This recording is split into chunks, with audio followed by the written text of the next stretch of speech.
Hello, everybody, and welcome to the Murphy's Multiverse interview slash conversation slash get to know the one and only Adam Barnhardt. He is a writer, he is a journalist, he is an all around cool, fun, great guy. I'm super excited to be talking to him. This is my first time talking to him, not really face to face, but like virtually face to face. We've spoken on the Twitter webs quite often. Adam, how are you? I'm good, man. I'm a lot better than I have been. So that's good. Everything's looking up. It's besides the weather. The The weather is weather's it's a bit always rainy. it's It's yeah, a it's disastrous here. Blizzardy. It's trying to blizzard, but it's not. It's just can't decide what it wants to do. And it's like, decide. Come on, man. Yeah. Snow, In New snow a York, little bit. it's kind of just like moist generally. I went outside this morning and it wasn't even raining, and I still came back wet, which was like a weird phenomenon. And that's just what that is. But we are not here to talk about the weather. We are Right. here to talk about your new comic books, which is super Mhm. cool and exciting. Did you ever think you'd get to say my new comic books? No, never ever, man. And it still feels like so very weird.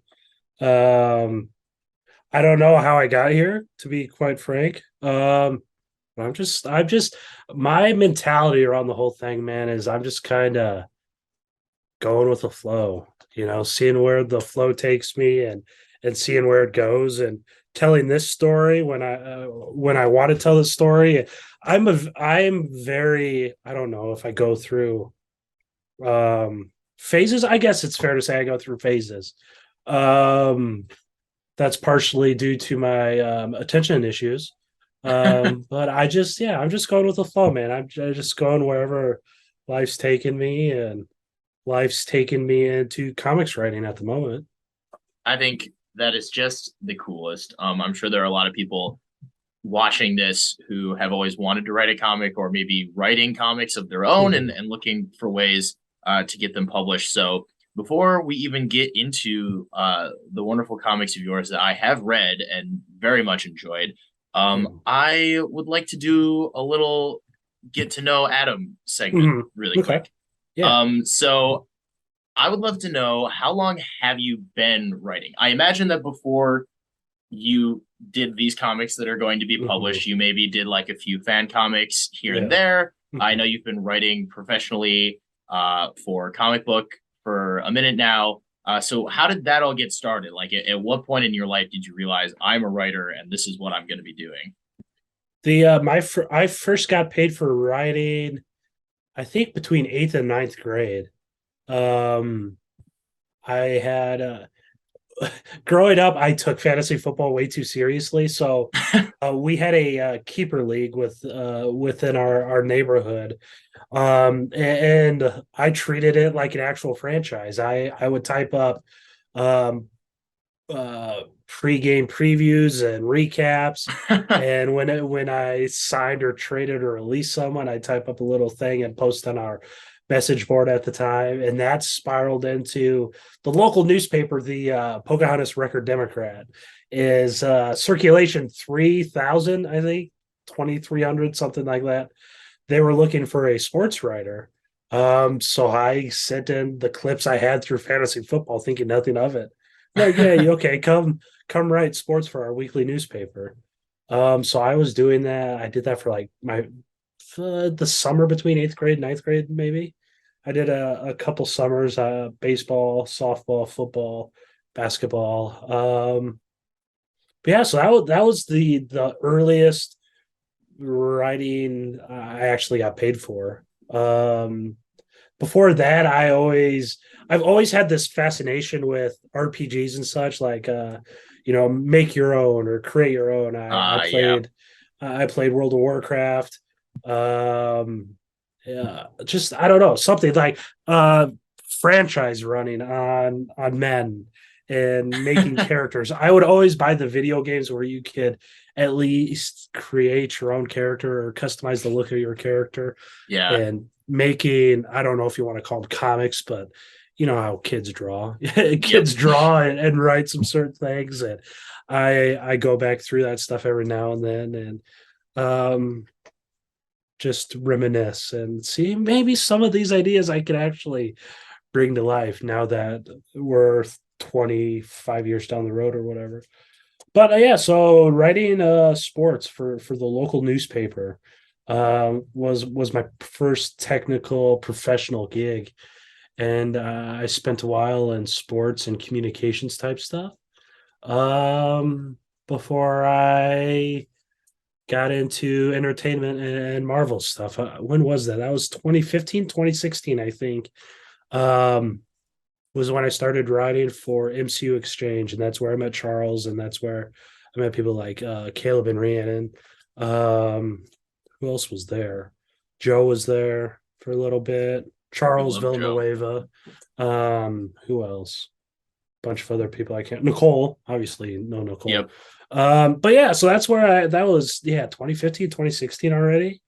And then I had a stint with CBR because I don't know, they're always hiring and they're always paying people to write their listicles, and I wanted to get in on entertainment, so I wrote for CBR for a year maybe. Awesome. And then I saw a comic book was hiring, and the rest is history. And it's been 5-6 years now. Time flies. Time blends together, man. The past 3 years have been living hell. But yes, that's I guess I didn't even talk about comics at all. But that's so professionally, that's it. I Yeah, I suppose I was made money from comics too. So comic wise, Shit Show. I actually wrote Shit Show about 2016 as well. The first issues for Shit Show started coming together in 2016, 2017. And before that, I did write. I wrote 2 issues of something. We produced one called Killennials, which is Dexter meets The Office meets I don't know, what do you want to say, like I mean, Freaks that and sounds Geeks pretty cool type to me. vibe. Yeah, it's just 30 something stuck in a dead end job, so they decide to start killing people, killing bad people. Specifically to Yes, specify. specifically to specify. Yes, there's kind of sort of a purpose. But yeah, so I wrote 2 issues of that. We actually did the art and letters and colors on one of them, and just a couple short stories here and there. And then yeah, Shit Show got picked up, and it's been this huge snowball avalanche thing ever since. That's amazing. And based on the room I see around you, I would say that your love of comic books and comic book characters probably goes back further than 2015 and Yes. maybe back Yeah. into childhood. Yeah. So Yeah. my other question on the other side of this is, do you remember what made you love comics? Was there a moment that you remember getting into them? And to spin off of that, was there like, do you have a favorite comic book character? I know you have talked a lot about Man Thing and the macabre, Mhm. and I know that you have a fascination with that realm of comic books, Yep. which I think is completely valid because I love it too. Was Yes. that like at the beginning of it, or is that something you fell into later? I see a Power Man and Iron Fist behind you and all Mhm. sorts of fun stuff. Yeah. So I've always kind of been comics adjacent. When each of myself and my 3 siblings were born, my parents opted to, I shouldn't say my parents, my dad opted to do this, and my mom kind of put up with it. But my dad's been a lifelong collector. So once myself and my 2 siblings were born, he started collecting something for all of us. And my collection was comic books. So the idea is once they became old enough or whatever, he would gift us the starter collection or whatever. So yeah, dad just was collecting comic books for me, and I've always been adjacent. I remember getting in trouble and snooping around his long boxes and stuff when I was far too young, because there are some very valuable comics in there. And he tried gifting them to me probably when I was 12 or 13 or something. And that was before the MCU had taken off yet. So comics weren't necessarily in. And I'm like, well, I'm trying to be cool and not ruin my street cred. At Pocahontas area high school. So I'm like, oh, why don't you hang on to the comics for a little bit longer? I don't want to be the comic guy. And then comics became cool all of a sudden, man. And I'm Yeah, like, they Dad, did. yeah, I'll take those. I'll take those comics because there's he has Hulk one. he has a lot of the Hulk first volume, including first Wolverine and all the surrounding issues. He has most of the first volume of Captain Marvel, the beautiful artwork, early all sorts of stuff that I just shot myself in the foot for not taking now. And now that I'm a hardcore collector, he's also a hardcore collector still, and he won't give me his collection. So I've always been comics adjacent. My favorite comic book character is, believe it or not, Iron Fist. I'm not sure if you can see. I Oh, have I a can look see it. I loved it. for Iron Fist. I have every single solo Iron Fist issue ever released. Just because I love the action and the kung fu and the martial arts aspect of it. Now in this day and age, he certainly is problematic.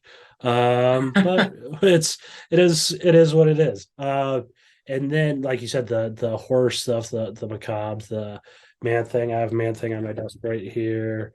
Love it. I have an eyeless over here. The cosmic and horror stuff is really cool. Blade, the Hellstrom siblings. You can see Satana's over here. But yeah, it just I don't know why I like that stuff. It's just further from reality, I guess. And that's the I always go to the movies. I'm not I'll get in trouble with film Twitter over this, but I don't want to like go to the movies to learn a lesson. I'm the explosions guys and the popcorn guy. I'm like, show me the popcorn movies. Just show me something so detached from reality, so I don't have to worry about life for 2 hours. So Oh, maybe I that's I just why understand. I like that type of stuff. I love that you just listed a bunch of characters that really until Werewolf by Night have had like, semi comic book accurate, Hmm. more so low budget adaptations, which I do see you fighting for in on Twitter, and I've always appreciated that. I think I like the Iron Fist show a little bit more than most people Yeah. did, so I respect it, I guess is what Thank I'm you. saying. Thank you. Yeah, I mean, it's yeah. Iron Fist season 1 was not good at all. Season 2 got substantially better, but at the same, it's social media loves um hating on stuff, man. And It's it's true. just Iron Fist. Iron Fist, I think it was the perfect match. Iron Fist came out and it was at the time, before Inhumans, before Thor Love and Thunder. It was the one thing people could kind of unanimously hate and say, hey, it's Marvel's not as perfect. We hate stuff. It just so happens to be Iron Fist, you know. But yes, Iron Fist season 1 was very bad.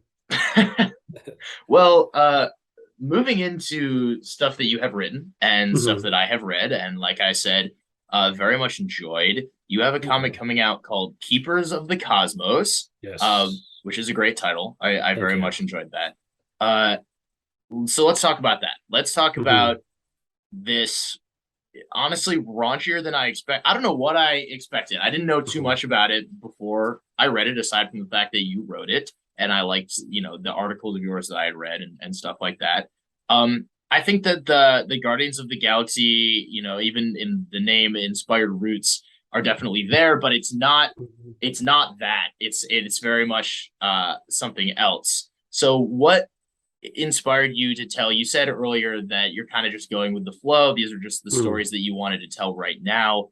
Why is Keepers of the Cosmos a story you wanted to tell right now, and where did the idea for this comic come from?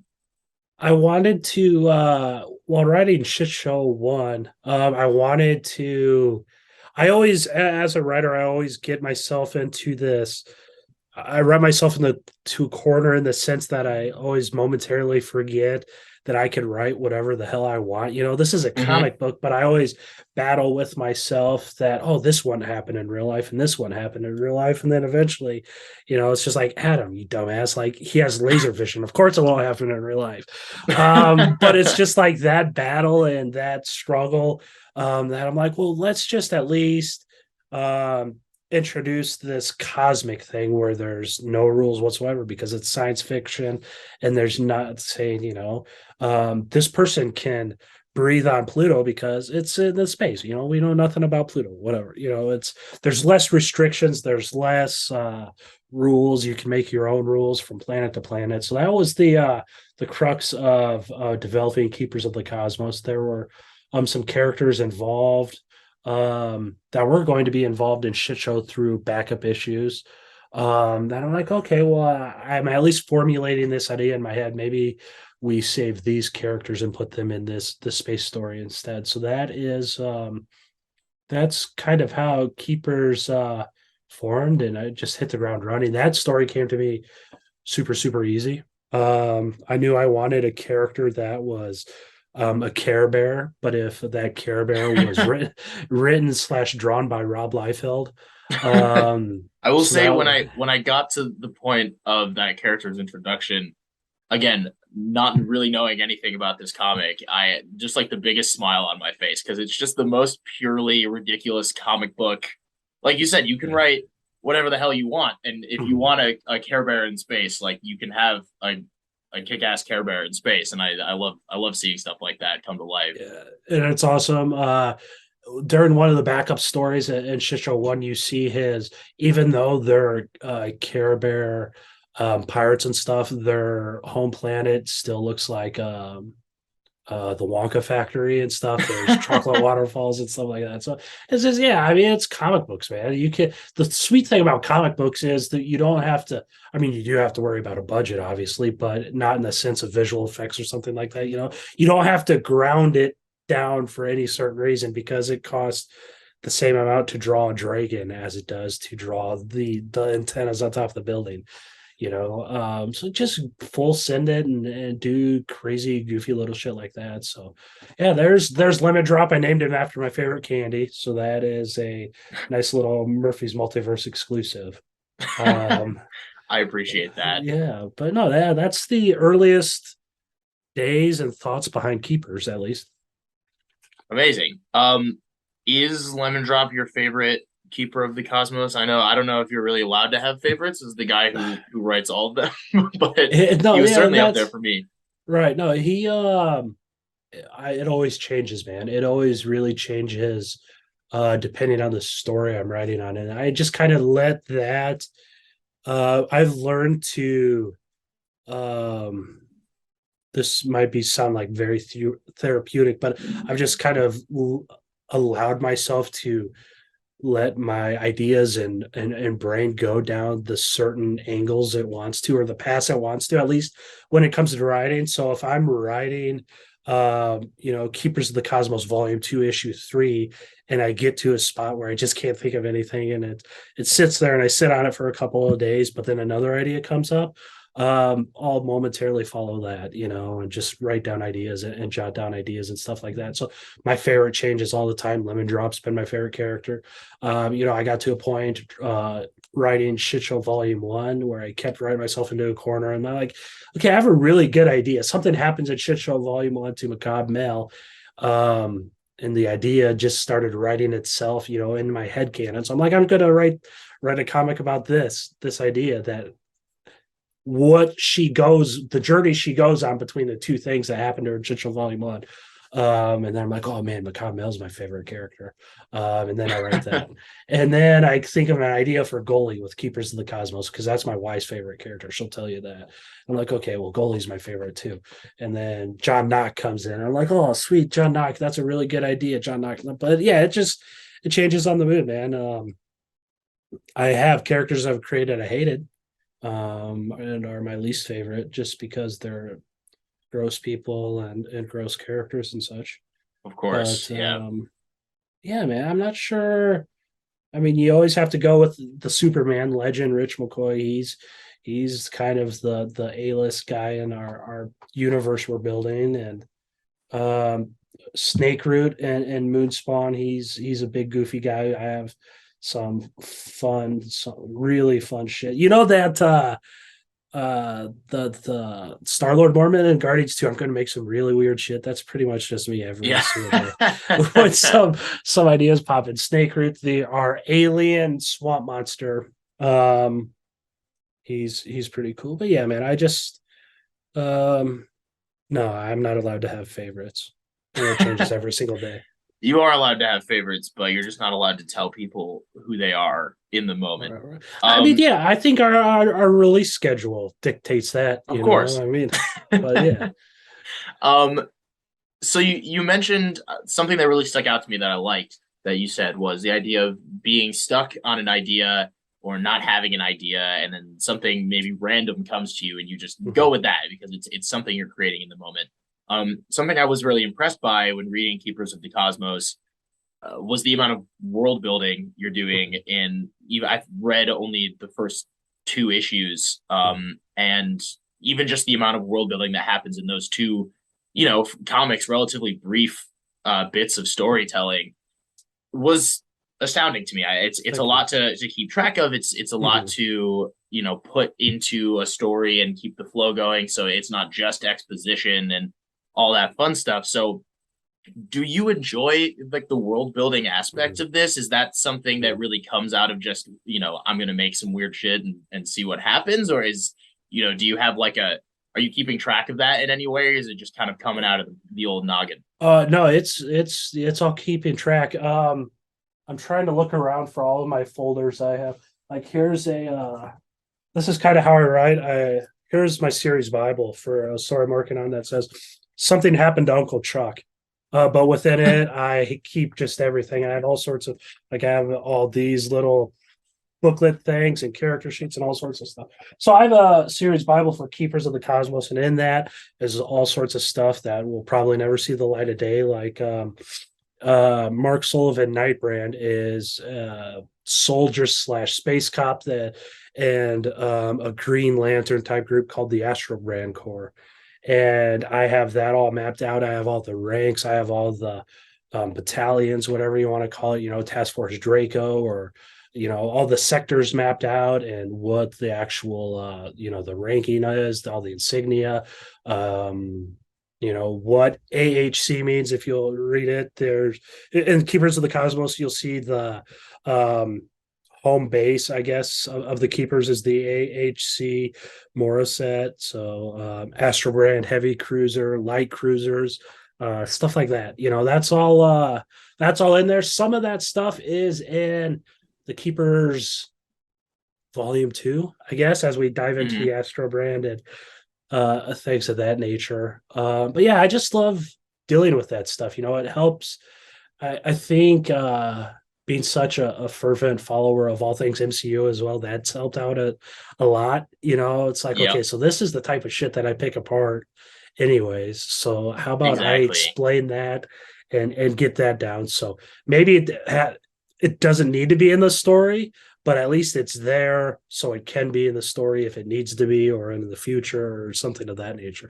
Worst comes to worst, publishers always look for extra stuff to throw in trades. So we might put something like that with the Keepers One trade as backing material or whatever. Jonathan Hickman does it all the time, so why not?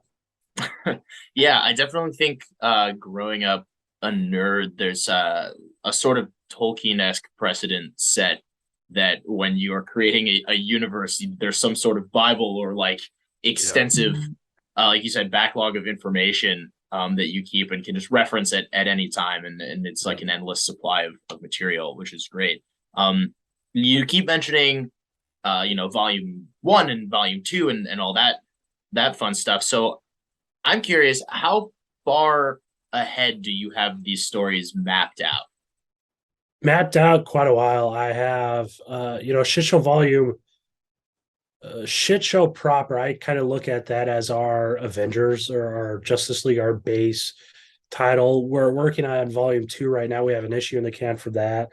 I have 5 volumes written for Shit Show Wow. Volume 1, which is kind of like our first phase. If you will, our first event is Shit Show Volume 5, essentially, which is when all of these characters will eventually converge. Keepers, I have a kind of a volume, if you will, 3 issues per character.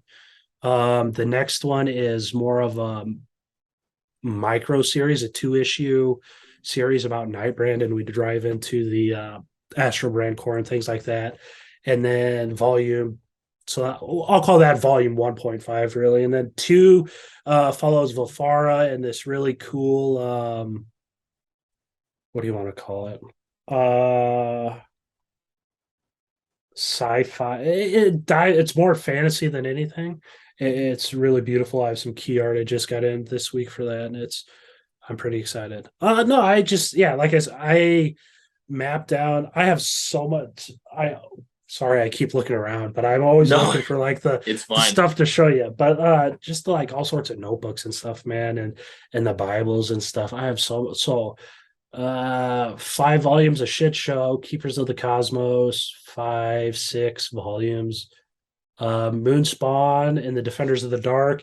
The first volume's written. I'm working on the idea for the second one, and the same with Knock. The first volume's written, and I'm working on the second one for that as well. And then like one shots and some prose and all this stuff. Who knows? They say to not bite off more than you can chew, especially with comics. Everyone says comics you need to start really small, and I totally avoided that advice.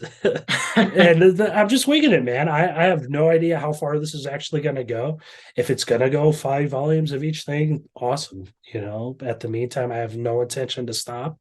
So I'm just, I mean, we could die in the nuclear holocaust tomorrow, the way it's going. But That's at the same time, I'm just treating it as if, if we get there, we get there. If DC buys us and shuts everything down, whatever.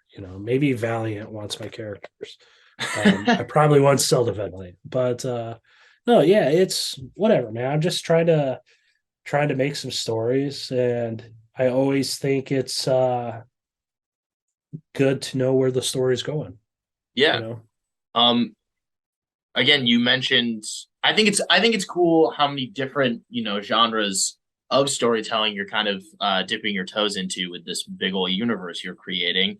Um, which leads me to the other comic of yours that I've read that I really, really, really enjoyed, which it might just be because I have an affinity for archers in comic book universes. They're always up there for me.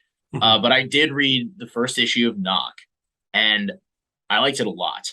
I Thank liked you. it a lot, a lot. And I'm going to ask you sort of the same question I led the Keepers of the Cosmos Mhm. section with. Um, how did you come up with this? You mentioned earlier that Knox sort of popped into your head and Mhm. you thought it was a cool idea and he was your favorite for a minute there. Yeah. You know, there are a lot of Archer characters in comic books, and they always have sort of similar struggles within their teams and universes.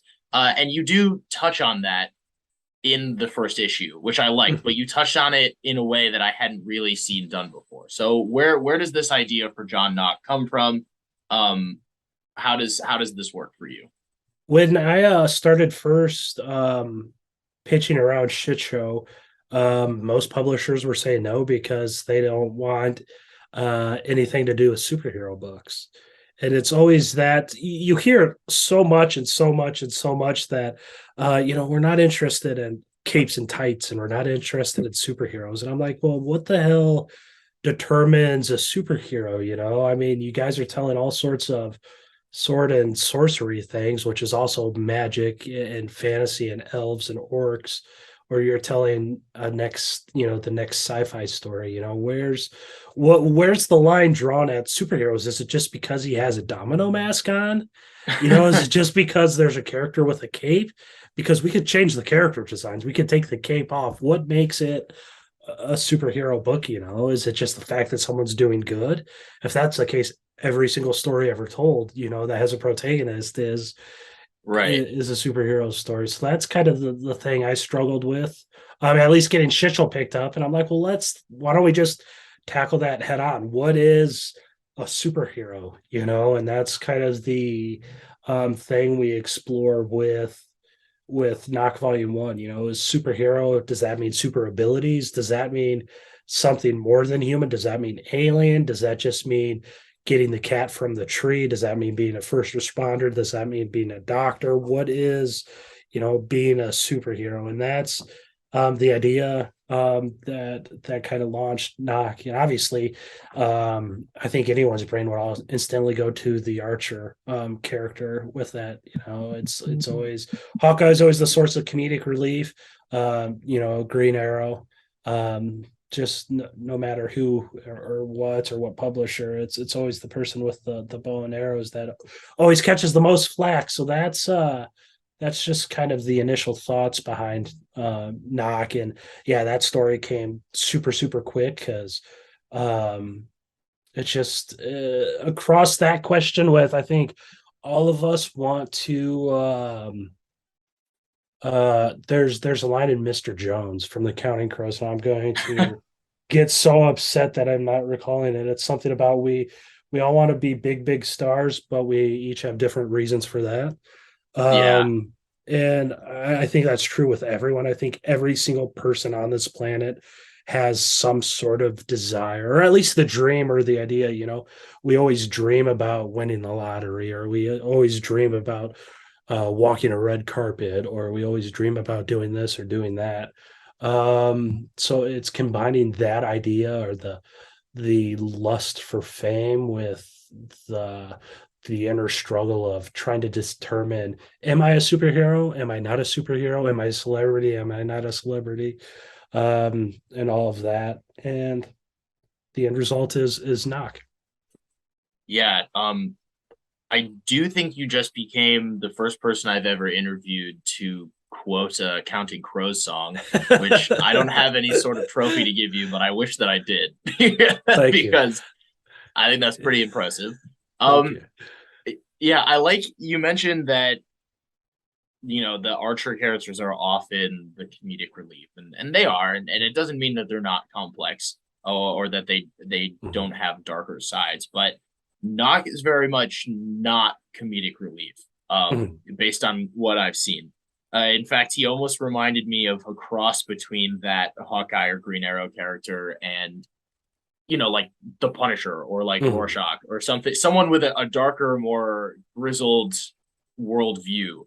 Um, what characters specifically, I was wondering, were you pulling from when writing this? Obviously, Hawkeye or Green Mhm. Arrow in terms of being an archer or any of those sort of things. But was there like another character that you really were thinking of while jotting down John Knock?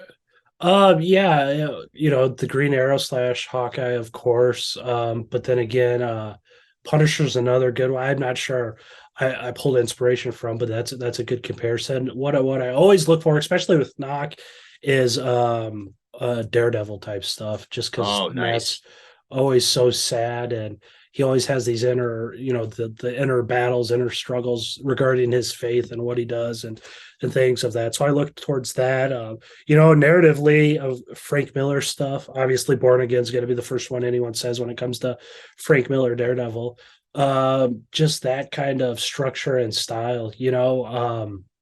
Knock isn't a 20-year-old just graduating college and trying to, find his way in the superhero world. He is a 50 something old man that has lived his whole entire life, and he still doesn't know if he's a superhero or not, man.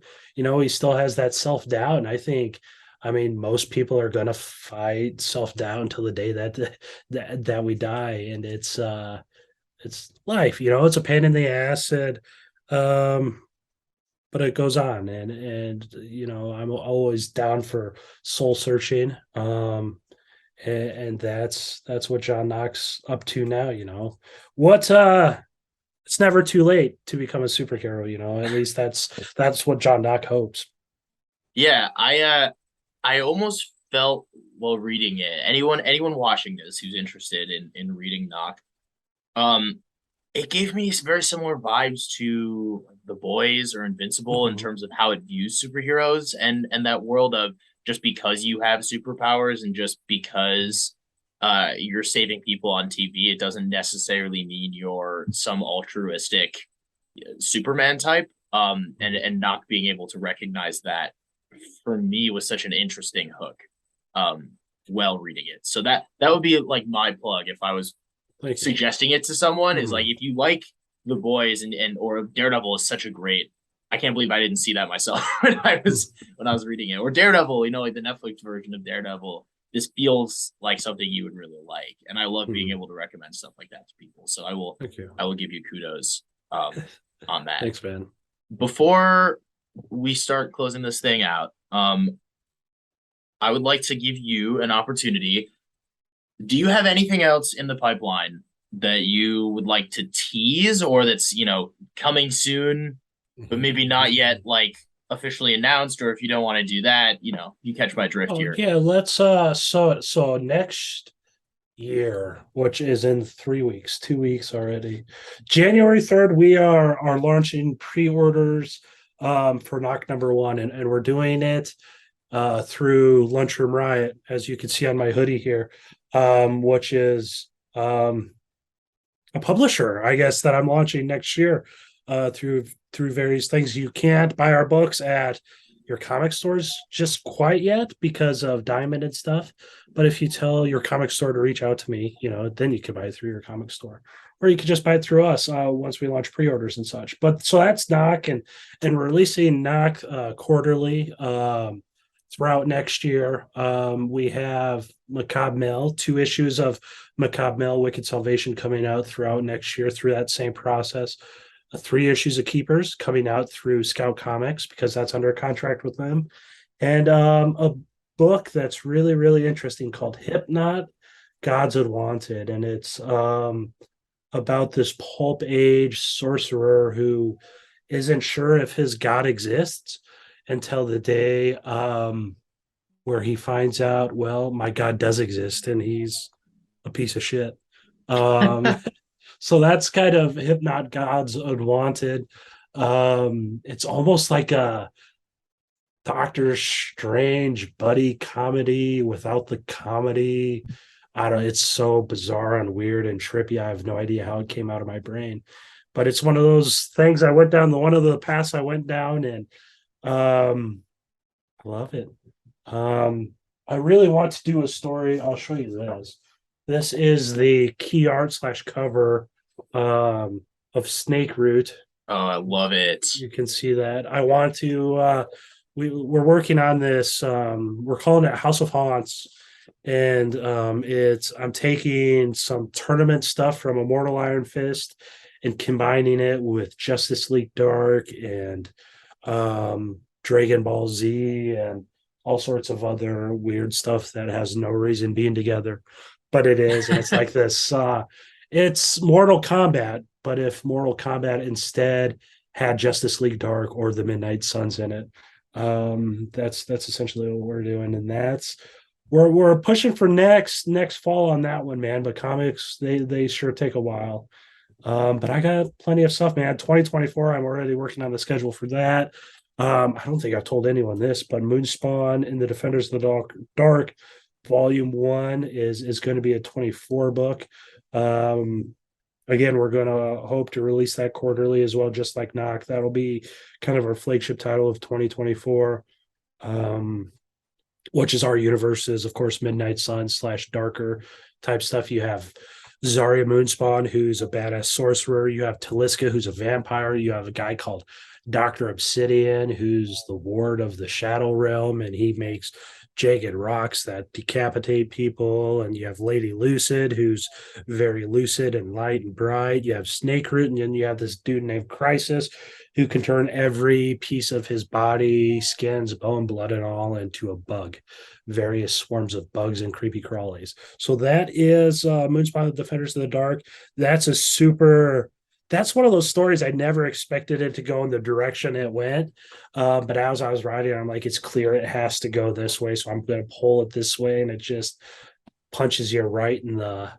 Yeah, that was just an incredible series of words you put together. Between the names and the titles, Yeah. the powers and the genres. That was a lot. And I was absorbing all of it. And now it's hitting me of. Yeah, I can't wait to read that one, I guess is what I'm saying. It's really it's awesome. I need to send you another PDF. I have some teasers for that, but it's one of those things where I was dealing with something in real life, and I'm like, man, this would be again. I didn't want to pay my therapist a copay, so instead I took that frustration and channeled it into a story. So that moment of my life is Moonspawn and the Defenders of the Dark Volume 1. But yeah, man, I have all sorts of ideas. All these characters, I'm always thinking, I'm like, man, does this person have like a one shot in them? Can we tell a story with them? That's why some of these are going to get like prose stories just because I like writing down ideas and I'll formulate that into prose. So maybe I'll start posting that on my newsletter or something in the new year. But yeah, man, I don't whatever. It's that's where we're going so far, at least through the first half of 2024. Amazing. Well, before we go, I also wanted to give a shout to the other half of the comic book creative process and ask, how many wonderful artists are you working with? Is it Oh just, man. one, two, three? So yeah, so on Knock, obviously there's me. Nicholas Santos is doing the line art. Viviana Di Chiara is doing colors, and then Neil Mowerman is doing the letters. But then like on Macabre Mail, um, my buddy Roland's Kalnins from Latvia, he's doing both the line art and the colors. And I wrote it. I'm actually probably going to make my lettering debut with that one. I'm lettering it as we speak. So Awesome. just four on Knock, two on Macabre Mel. Hypnot, there's four of us again. Um, yeah, it just depends. Some people like to do colors and lines, but more often than not, it's probably going to be a four-person team. And every single person I work with now, I absolutely love working with. All of the artists I work with on my extended stories come from one of my collection type things I've always done. Um, I've done two short story collections now. And those are kind of like the trial run, I guess. The artists I really like working with those on those will get first dibs or whatever on the longer stories. And how do you recruit? How do you come across people? Do you pitch them? Do you have artists that you like and you pitch them ideas you have that you think they'd be suited for? Do people come to you and say, "Hey, I heard you have this idea. Um, I would love to illustrate it." I've always been curious as to like how that partnership forms, and then what the working relationship is like. Like, do you write scripts and send it to them? Is a lot of the artwork something that you envision and you communicate that to them, or are they just taking your ideas and kind of doing their own thing with it? Yeah, it's always usually me approaching someone. I find people through social media, really, searching hashtags on Twitter, the comic jobs hashtag. A lot of artists post on there, Instagram as well. But yeah, I'll just approach them, see if they have any availability in their schedule, or hey, if you're busy now, do you have like a time slot this fall or something of that nature to slot in a couple of issues or something like that? And yeah, ask them if most of them. Some artists are like, yeah, I'll draw whatever the hell you want, and some will be like, yeah, I need to hear a story, and then. Like with recurring collaborators, obviously there's certain stories that match the line art or the artwork of certain creators. If you look at Roland's artwork, his is so it's I don't even how do I explain it? It's like he draws as if it's like David Lynch's brain, I guess, or something like that. It's just this, it's so bizarre and otherworldly and stuff. So like the scarier, spookier type stuff. He's awesome with demon stuff. So that's why he's doing this story where we go to hell. Cosmic horror, Lovecraftian type stuff. He just kills it with tentacles and the multiversal breaking damnation type shit. Does excellent work with that. So yeah, I mean, social media is great. There's some Facebook groups that people are always looking for collaborators and stuff.